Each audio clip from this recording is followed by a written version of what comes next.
रगड़ के प्रैक्टिस करवाऊंगा इस बार, रगड़ के प्रैक्टिस करनी है आप सभी को। बताओ मुझे कमेंट सेक्शन में, रेडी होना अगले 50 दिनों के लिए। कल का सेशन आने वाला है मेंस एग्जामिनेशन के लिए, और फिर मैं अपना प्लान डिस्कस करूंगा कि किस तरीके से आपको यूट्यूब पे क्लासेस मिलने वाली है। तो तैयार हो जाओ SBI clerk, SBI PO examination के लिए। इस बार ना किसी भी तरीके की कमी नहीं होने दूंगा, किसी भी तरीके की कमी आपको भी नहीं रखनी है। इस एग्जामिनेशन में जी जान लगा रहा हूं, आप सभी को भी अपनी तरफ से पूरे एफर्ट्स डालने हैं। देखते हैं यार कैसे नहीं होता सिलेक्शन, सारी चीजें करेंगे। क्वांट में शुरू से लेकर के लास्ट तक मैं आपको लेके जाऊंगा, शुरू से लेकर के लास्ट तक आपके साथ में हूं, और मैं देखता हूं इस बार की कैसे क्वांट की वजह से आपका सिलेक्शन रुकता है। आईबीपीएस पीओ मेंस एग्जामिनेशन के बाद में अब हर एक कैंडिडेट के पास में ना डिस्ट्रैक्शन जीरो है।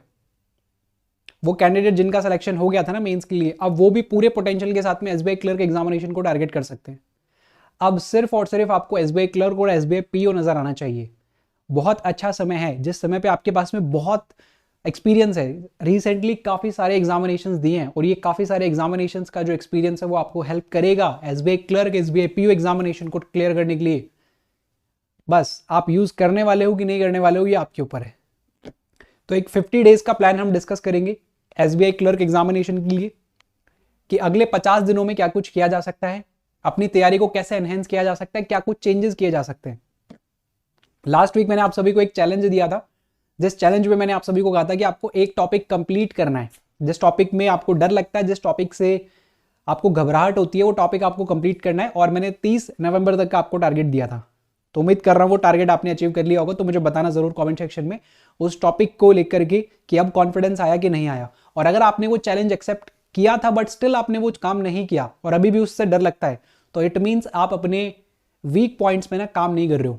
और अगर आप अपने वीक पॉइंट्स पे काम नहीं करोगे तो वो चीज़ें आपके लिए चेंज नहीं होंगी। तो काम करना ज़रूरी है अपने पूरे पोटेंशियल के साथ में। अगर आपको जाना है, आपके अंदर जो कैपेबिलिटी है ना, ऐसा बिल्कुल नहीं है कि आप टॉपिक सीखो और आपको ना आए। बस आप उसको इनफ टाइम दो, है ना। हर एक जो टॉपिक है वो अपना अपना टाइम मांगता है, अपना अपना टाइम की वो डिमांड करता है। बस अगर आप उसको वो दोगे, अगर आप उसको अच्छे से बाकी सारे जो टॉपिक्स है उसकी तरह रेस्पेक्ट दोगे ना, उस हिस्से को जिसमें आपको डर लगता है, जिसमें आपको लगता है कि थोड़ी कमी रह जाती है हमेशा, तो वो भी आपके रेस्पेक्ट करेगा और वो भी आपको नंबर देगा फिर। तो अभी भी अगर आप नहीं थे उस चैलेंज का हिस्सा, तो अभी भी आप चैलेंज कर सकते हो खुद को नेक्स्ट एक वीक के लिए, और एक टॉपिक जो आपको स्ट्रॉन्ग करना था वो टॉपिक आप स्ट्रॉन्ग कर सकते हो। एसबीआई क्लर्क एग्जामिनेशन की अगर मैं बात करूं तो लगभग 50 दिन का टाइम है हमारे पास में। मे भी शायद दिसंबर का पूरा महीना है, क्योंकि अगर दिसंबर में एग्जामिनेशन होता तो नोटिफिकेशन अभी तक हमारे पास में आ चुका होता। अगर ये मिड जनवरी में भी एग्जामिनेशन होता है तो 45 टू 50 डेज हैं। तो अब हम कैसे 50 डेज को टारगेट करें, क्योंकि जैसा मैंने कहा हमारे पास में डिस्ट्रैक्शन अब बिल्कुल नहीं है। हम पूरा focus SBI clerk SBI PO examination के ऊपर डाल सकते हैं। सो अगले 50 दिनों का प्लान मैं डिस्कस करने वाला हूं इस कंप्लीट सेशन में। सेशन को कंप्लीट देखिएगा, थोड़ा बड़ा जरूर होगा बट इसमें बहुत सारी चीजें आपको समझ में आएंगी कि क्या कुछ चेंजेस कर सकते हो, क्या कुछ आप अपने प्लान्स बना सकते हो एसबीआई क्लर्क एग्जामिनेशन के लिए। अगर पूरे साल भर में अभी तक वो परफॉर्मेंस नहीं निकल के आई आप सभी की, जिस एक्सपेक्टेशन के साथ में आपने ये साल शुरुआत की थी, तो साल को खत्म करो उस एक्सपेक्टेशन के साथ में और सिलेक्शन के साथ में। SBI clerk SBI PO examination साल का सबसे बड़ा एग्जामिनेशन है, बैंकिंग इंडस्ट्री का सबसे बड़ा एग्जामिनेशन है। इसमें 1% की कमी या 1% की भी लापरवाही ना वो सिलेक्शन से दूर ले जाएगी आपको। सो चलिए शुरू करते हैं अगले 50 दिनों का प्लान। और एसबीआई क्लर्क प्री और मेंस दोनों साथ में करने हैं ना, प्री और मेंस दोनों साथ में करने। ऐसा नहीं होगा कि हम सिर्फ प्री करते जाएंगे और मेंस नहीं करेंगे। अनएक्सपेक्टेड चीजें हो रही है, और ये तो है भी surprising bank of India. May be जो आपका मेंस एग्जामिनेशन है, प्री एग्जामिनेशन है, बहुत कम समय आपको मिले। सो नेक्स्ट 50 दिनों में आपको प्री और मेंस दोनों के लिए आपको तैयार करना है। तो सबसे पहले हम प्री एग्जामिनेशन की डिमांड को एक बार समझ लेते हैं। हमको सब कुछ पता है, हमारे पास में एक्सपीरियंस भी है, हमने काफी एग्जामिनेशन दी है, एसबीआई की हिस्ट्री भी पता है हमें, लेकिन फिर भी एक बार आपको ना एग्जामिनेशन की डिमांड समझना बहुत जरूरी है। पहले प्री एग्जामिनेशन की डिमांड को समझते हैं, फिर हम समझेंगे मेंस एग्जामिनेशन के डिमांड को, और कैसे फुलफिल करना है, क्या प्लान्स होने चाहिए वो भी मैं आपको बताऊंगा। तो ये आपका प्री एग्जामिनेशन है, जिसका एक सर्टेन पैटर्न है, एक सटीक पैटर्न है, जिसके ऊपर एग्जामिनेशन में क्वेश्चंस आते हैं। और इस साल भी इसी पैटर्न के ऊपर एग्जामिनेशन में सवाल आने वाले हैं। ये पिछले 5 सालों का क्वेश्चन पेपर मैंने आप सभी के सामने लिख दिया है, जिसमें हर एक शिफ्ट में सिंप्लीफिकेशन के लगभग 12 से 15 क्वेश्चन है, नंबर सीरीज के लगभग 5 सवाल है, मिसिंग या रॉन्ग नंबर में से लगभग 1 या 2 सेट आते हैं डीआई के, और बाकी रिमेनिंग पार्ट पूरा का पूरा अरिथमेटिक का होता है, 8 से लेकर के 12 सवालों तक का। तो ये एक वो पैटर्न है जिसमें आपको परफॉर्म करना है।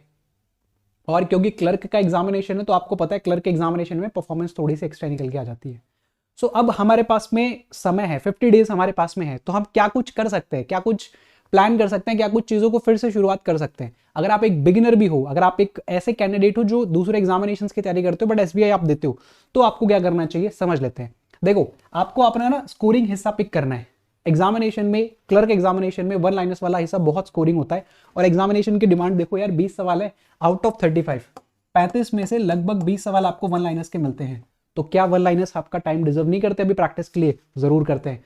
आपको रेगुलर सिंप्लीफिकेशन करने की हैबिट बनानी होगी, आपको चैलेंज करना होगा अपने आप को, आपको वो हाई इंटेंसिटी वाले सेशंस लगाने होंगे सिंप्लीफिकेशन और नंबर सीरीज के लिए। आपके पास में इनफ मटेरियल है, आपके पास में इनफ पीडीएफ्स हैं, मैं आपको बताऊंगा कहां से वो पीडीएफ्स वगैरह आपको मिलेंगी प्रैक्टिस के लिए। एग्जाम रिलेवेंट क्वेश्चंस आपको उठाने हैं और आपको अपने आप को उस जोन में डालना है, करना है खुद को परेशान कि यार मैं 3 मिनट में 10 सवाल कैसे बनाऊंगा, और वो भी 100% एक्यूरेसी के साथ में।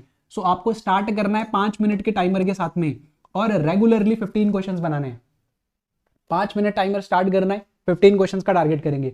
5 मिनट का मैंने टाइमर स्टार्ट किया, 12 क्वेश्चंस मैंने टारगेट कर रहा हूं, और ये धीरे धीरे टाइम आपको रिड्यूस करना है। शुरू के लगभग 7 दिनों तक आप यही टाइम फ्रेम रखोगे अपने लिए कि मैं 5 मिनट का एक टाइम स्लॉट लगाता हूं, क्योंकि सीखी हुई है आपने सारी चीजें। तो 5 से 7 मिनट का या 5 मिनट का ही मैं अपने मोबाइल फोन में एक टाइमर स्टार्ट करूंगा और मेरी एक पीडीएफ ओपन करूंगा जिस पीडीएफ में लगभग 10 सवाल होंगे या लगभग 12 सवाल होंगे।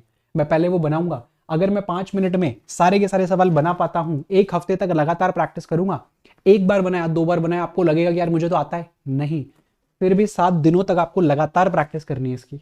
तब जाके आपको पता चलेगा कि हाँ भाई आप कंसिस्टेंटली इतना स्कोर कर पा रहे हो कि नहीं कर पा रहे हो।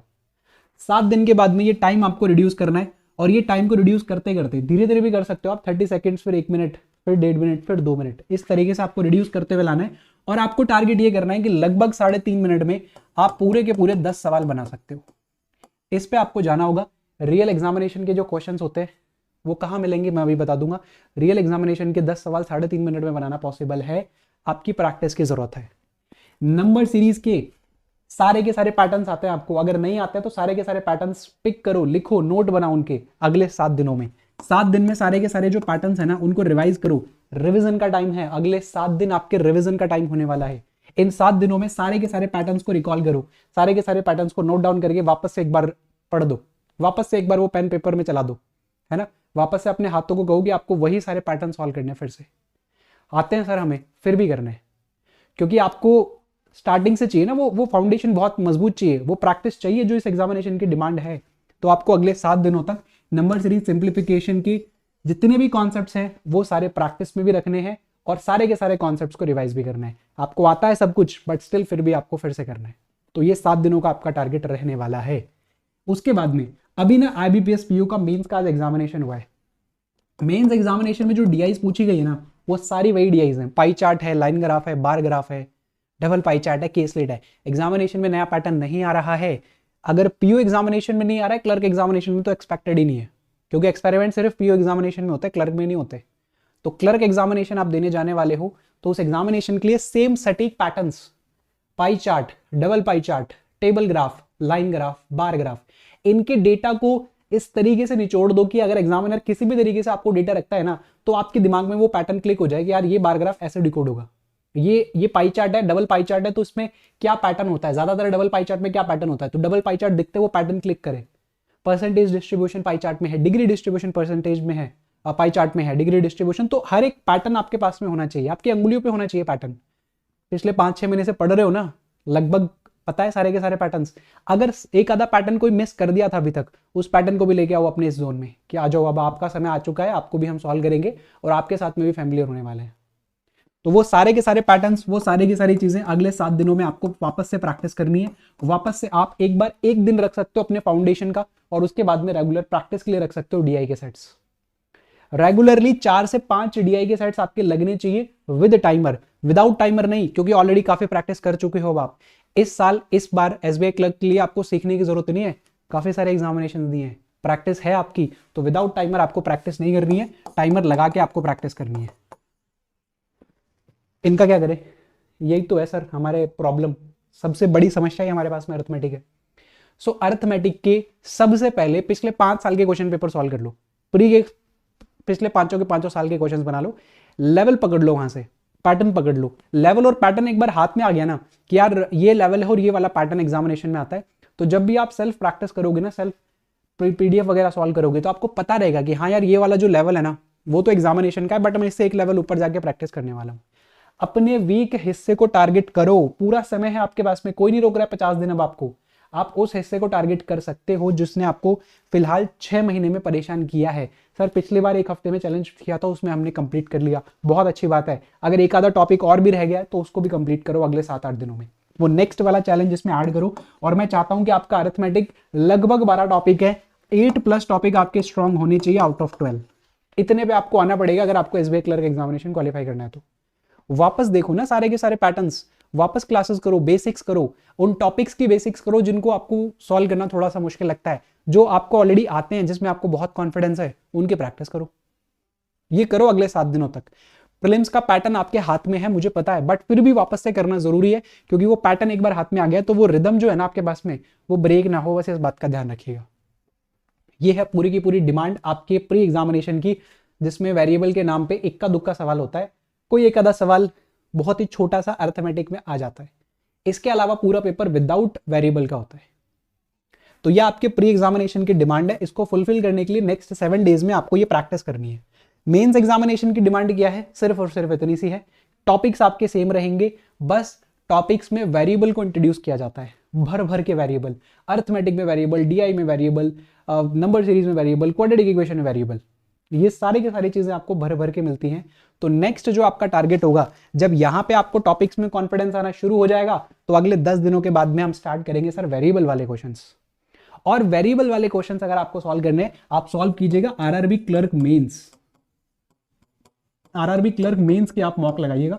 वहां पर जो कई बार आपको क्वेश्चंस मिल जाते हैं अरिथमेटिक के, डीआई के, वो क्वेश्चंस काफी अच्छे क्वेश्चंस होते हैं, जिसमें लेवल को भी मेंटेन किया जाता है कि वो मेंस वाला लेवल तो है, लेकिन वो ऐसा लेवल नहीं है कि एसबीआई पीओ टच करे, उसमें लेवल को भी मेंटेन किया जाता है और आपकी प्रैक्टिस बहुत अच्छे से हो जाएगी उन सारे डीआईस की, उन सारे अरिथमेटिक की, जिसमें अच्छे तरीके से वेरिएबल का यूज किया जाता है।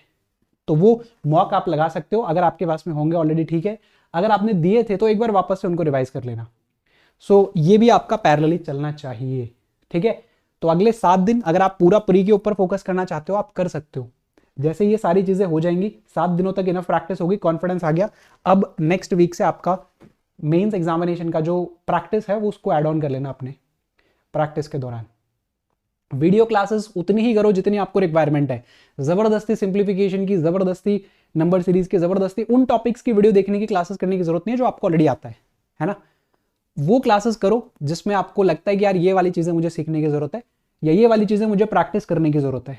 बाकी सारी के सारी जो चीजें हैं वो आपके पास में है, तो सेल्फ प्रैक्टिस पे ज्यादा से ज्यादा आपको फोकस करना है, ठीक है। मॉक टेस्ट की प्लानिंग कैसे करनी है ये समझ लो। अगले 50 दिनों में ना बहुत इंपॉर्टेंट होगा कि आप मॉक में कैसा परफॉर्म कर रहे हो, आपकी मॉक टेस्ट में कैसी परफॉर्मेंस निकल के आ रही है। अब ये जो मॉक टेस्ट वाला हिस्सा है ना, ये अपने आप में एक बहुत बड़ा हिस्सा है, जिसमें मुझे आपको बताना है कि कैसे प्लान करना है मॉक टेस्ट को। तो इसके लिए मैं एक अलग सेशन लेके आने वाला हूं, जिसमें हम मॉक टेस्ट की प्लानिंग करेंगे बहुत डिटेल में। शायद ये सेशन मेरा 20 से 25 मिनट का होगा, बहुत ही डिटेल में बताऊंगा कि कैसे आपको मॉक टेस्ट की प्लानिंग करनी है। तो इसको बिल्कुल भी आपको मिस नहीं करना है, इसके बारे में हम नेक्स्ट सेशन में बात करेंगे, लेकिन इसको रखना है, पैरेलली रखना है, मॉक कभी भी बंद नहीं करने होते, ठीक है। बैंक एग्जामिनेशन में सिलेबस बहुत ज्यादा नहीं है, लिमिटेड सिलेबस है। सेल्फ प्रैक्टिस में 7-8-10 दिन में आप जो सिलेबस है वो रिवाइज कर लेते हो, उसके बाद में ज्यादा से ज्यादा सेल्फ प्रैक्टिस करो मॉक टेस्ट के साथ में। Got it. अब सुनो बात को ध्यान से, इतना मटेरियल कहाँ है सर हमारे पास में प्रैक्टिस करने के लिए। पिछले 5 साल के एग्जामिनेशन को कैसे समझे हम, कैसे उसका निचोड़ ले हम, तो आप सभी को मैं बता देना चाहूंगा। अगर आप नए हो, फर्स्ट टाइम आए हो, तो हमारे ही यूट्यूब चैनल के ऊपर आपको ये सेशंस मिल जाएंगे। इन सेशंस में आपको पिछले 5 साल के क्वेश्चंस मिलेंगे, प्री के भी मिलेंगे और मेंस के भी मिलेंगे। ये आपका पिछले 5 साल का नंबर सीरीज है मेंस का, पिछले 5 साल का डेटा इंटरप्रिटेशन प्री एग्जामिनेशन का, अरिथमेटिक प्री एग्जामिनेशन का, देन उसके बाद में नंबर सीरीज हो गया, देन उसके बाद में सिंप्लीफिकेशन हो गया, और मेंस एग्जामिनेशन का आपको डेटा इंटरप्रिटेशन में मिल रहा है यहाँ पे, ठीक है। ये पूरा का पूरा जो प्लेलिस्ट है उसका लिंक आपको डिस्क्रिप्शन बॉक्स में मिल जाएगा। कल दोपहर को 12 बजे एक सेशन हम करेंगे, जिसमें पिछले 5 साल की मेंस के अरिथमेटिक के क्वेश्चंस मैं आपको करवाने वाला हूं। तो कल दोपहर को 12 बजे आप जरूर से जरूर चेक कर लीजिएगा कि मेंस एग्जामिनेशन में कैसा पूछा जाता है, अरिथमेटिक कैसा पूछा जाता है, कैसे हमें वहां पे परफॉर्म करना है। तो ये नोट कर लीजिएगा, कल दोपहर को 12 बजे क्लास होने वाली है। इसका लिंक भी मैं आपको डिस्क्रिप्शन बॉक्स में दे दूंगा, तो वहां से आप लोग इसका रिमाइंडर ऑन कर लीजिएगा। करना क्या है, फटाफट से रिवाइज कर देता हूं। 50 दिन है आपके पास में। पहला एक हफ्ता इस पूरे के पूरे पैटर्न को, इस पूरे के पूरे प्री एग्जामिनेशन के जो डिमांड है इसको फुलफिल करनी है अगर आपको, तो वापस से सारी चीज़ों को रिकॉल करना है, वापस से सारी चीज़ों को रिवाइज करना है। तो 7 दिन में ये सारी चीज़ें रिवाइज कर लो एक बार फटाफट से। कोई शर्म की बात नहीं है, बेसिक वाला डीआई अगर हम फिर से कर रहे हैं तो ये हमारे फाउंडेशन को स्ट्रॉन्ग कर रहा है, ये हमारे बेसिक्स को अच्छा कर रहा है, क्योंकि हमें पता है लिमिटेड टाइप्स के डीआईज आने वाले हैं। तो वापस से एक बार उनको वापस से बेसिक्स करना, वापस से सारी चीज़ों को रिकॉल करने में क्या प्रॉब्लम है। 7 दिन है ना हमारे पास में, डिस्ट्रैक्शन जीरो है। अब किसी एग्जामिनेशन की तैयारी नहीं करनी, सिर्फ एसबीआई की तैयारी करनी है, वापस से करेंगे उसकी तैयारी, ठीक है। तो नेक्स्ट 7 डेज में इसको कंप्लीट करेंगे और उसके बाद में धीरे धीरे वेरिएबल्स की तरफ हम जाना शुरू कर देंगे मेंस एग्जामिनेशन के लिए। प्री और मेंस दोनों आपको साथ में लेके चलना है, ध्यान रखिएगा। रेगुलरली प्रैक्टिस पीडीएफ में आपको दे रहा हूं हमारे टेलीग्राम ग्रुप पे। अगर आपको चाहिए कि मुझे रेगुलरली इतना मटेरियल कहां से मिलेगा सॉल्व करने के लिए, तो हमारे टेलीग्राम ग्रुप पे आपको मिल जाएगा, जिसमें रोज एक 35 क्वेश्चन का आपको सेट दिया जाता है प्री एग्जामिनेशन के लिए, और एक 15 क्वेश्चन का सेट दिया जाता है मेंस एग्जामिनेशन के लिए क्वांट का। और ये आपको रेगुलरली मिल रहा है, इसको आपको सॉल्व करना होता है, ठीक है। हमारे डिस्कशन ग्रुप में आपको इसके स्क्रीनशॉट्स भेजने होते हैं सॉल्व करने के बाद में। इसके साथ में इंग्लिश एंड रीजनिंग, इन दोनों के दोनों सब्जेक्ट के ईच टॉपिक, हर एक टॉपिक का 100 क्वेश्चन का आपको पीडीएफ दिया जा रहा है एसबीआई क्लर्क एग्जामिनेशन के लेवल का। Got it. तो ये सारे के सारे प्रैक्टिस पीडीएफ हमारे टेलीग्राम ग्रुप के ऊपर अवेलेबल हैं, तो लिंक डिस्क्रिप्शन में है, वहां से जाओ ज्वाइन करो। ये जो रेगुलर प्रैक्टिस करने वाला हिस्सा मैं दे रहा हूं ना आपको, सिंप्लीफिकेशन का टाइमर लगाओ और सॉल्व करो। तो ये जितने भी मैंने पीडीएफ्स वगैरह आपको दिए हैं, इन पीडीएफ में लगभग 12 सवाल 15 सवाल हैं सिंप्लीफिकेशन के, रोज आप सॉल्व कर सकते हो विद टाइमर। तो ये जो टाइमर वाला हिस्सा है ना, 7 दिनों तक जो प्रैक्टिस करनी है 5 मिनट में, 7 दिनों तक प्रैक्टिस करनी है 5 मिनट में, इसमें क्वेश्चंस है पीडीएफ में, जल्दी से जाओ फटाफट से लगाओ। और इनफ मटेरियल है, जब तक एसबीआई का एग्जामिनेशन नहीं हो जाता है वो रेगुलरली आपको मिलता रहेगा। रगड़ के प्रैक्टिस करवाऊंगा इस बार, रगड़ के प्रैक्टिस करनी है आप सभी को। बताओ मुझे कमेंट सेक्शन में, रेडी होना अगले 50 दिनों के लिए। कल का सेशन आने वाला है मेंस एग्जामिनेशन के लिए, और फिर मैं अपना प्लान डिस्कस करूंगा कि किस तरीके से अब आपको यूट्यूब पे क्लासेस मिलने वाली है। तो तैयार हो जाओ SBI clerk, SBI PO examination के लिए। इस बार ना किसी भी तरीके की कमी नहीं होने दूंगा, किसी भी तरीके की कमी आपको भी नहीं रखनी है। इस एग्जामिनेशन में जी जान लगा रहा हूं, आप सभी को भी अपनी तरफ से पूरे एफर्ट्स डालने हैं। देखते हैं यार कैसे नहीं होता सिलेक्शन, सारी चीजें करेंगे। क्वांट में शुरू से लेकर के लास्ट तक मैं आपको लेके जाऊंगा, शुरू से लेकर के लास्ट तक आपके साथ में हूं, और मैं देखता हूं इस बार की कैसे क्वांट की वजह से आपका सिलेक्शन रुकता है। बताओ कमेंट सेक्शन में, रेडी हो? पूरा का पूरा है energy SBI clerk examination, SBI PO examination के लिए? तो ये सारे की सारी चीजें, सारे के सारे टास्क जो है वो टाइम टू टाइम आपको कंप्लीट करने हैं मेरे साथ में, इस बात का ध्यान रखिएगा। शुरू से लेकर लास्ट तक लगभग 5000 स्टूडेंट्स जुड़ चुके हैं टेलीग्राम ग्रुप पे मेरे साथ में पिछले कुछ 20 से 22 दिनों में, और रेगुलरली प्रैक्टिस कर रहे हैं। तो आप भी उन प्रैक्टिस को मिस मत करो। बहुत क्वालिटी कंटेंट डिस्कस कर रहा हूं, हर एक तरीके से आपकी हेल्प करने के लिए मैं खड़ा हूं इस बार। शुरू से लेकर लास्ट तक हूं, साथ नहीं छोड़ूंगा इस बार, ना प्री में ना मेंस में, किसी भी तरीके से। Thank you so much. 7 दिन करना है, फिर उसके बाद में रेगुलरली प्रैक्टिस आपको रखनी है उन पीडीएफ के साथ में, और क्लासेस जो हैं वो रेगुलरली करनी है। मैंने आपको सारी चीज़ें बता दी हैं। अब मिलेंगे हम नेक्स्ट सेशन में। Got it. Thank you so much. Session अच्छा लगा हो लाइक कर दीजिएगा, अपने सभी दोस्तों के साथ में शेयर कर दीजिएगा। मिलेंगे नेक्स्ट सेशन में। Thank you.